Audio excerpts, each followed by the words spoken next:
지난 2014년 우리나라 전체 인구의 중간에 위치한 나이는 40세였습니다.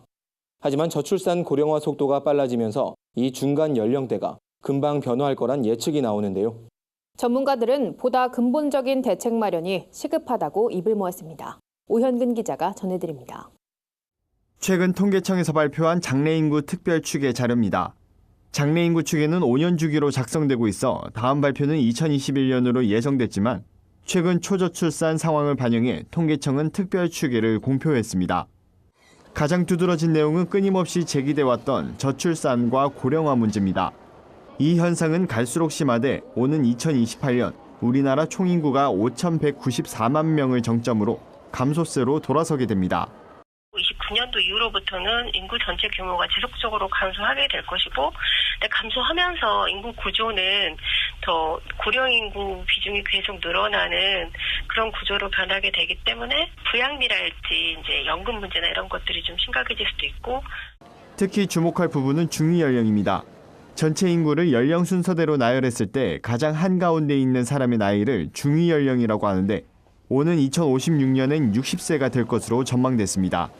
환갑의 나이가 우리나라 중간 연령이 되는 겁니다.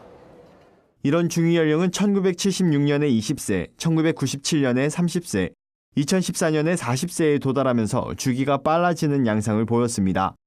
오는 2031년엔 50세에 도달할 것으로 통계청은 보고 있습니다. 지금 2017년 현재는 42세가 이제 중위 연령인데 추계 결과 이제 50년 후에는 62세가 중위 연령이 될 것으로 전망이 됐습니다. 현재 저희가 생산 연령 100명이 36.7명 정도를 부양하는 것으로 OECD 국가에서 가장 낮은 수준이지만 2065년이 되면 117.8명을 부양해야 해서 가장 높은 수준이 될 것으로 예상이 됩니다. 통계청에 따르면 올해부터 사망자가 출생아보다 많아지는 자연 감소가 시작됩니다. 지난해엔 급기야 합계 출산율이 1명 미만으로 내려가면서 이러한 인구 절벽은 갈수록 심화되고 있습니다.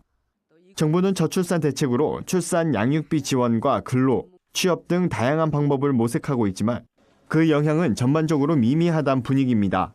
어려운 난제 해결에 정부와 사회의 더 적극적이고 근본적인 대응책이 필요해 보입니다.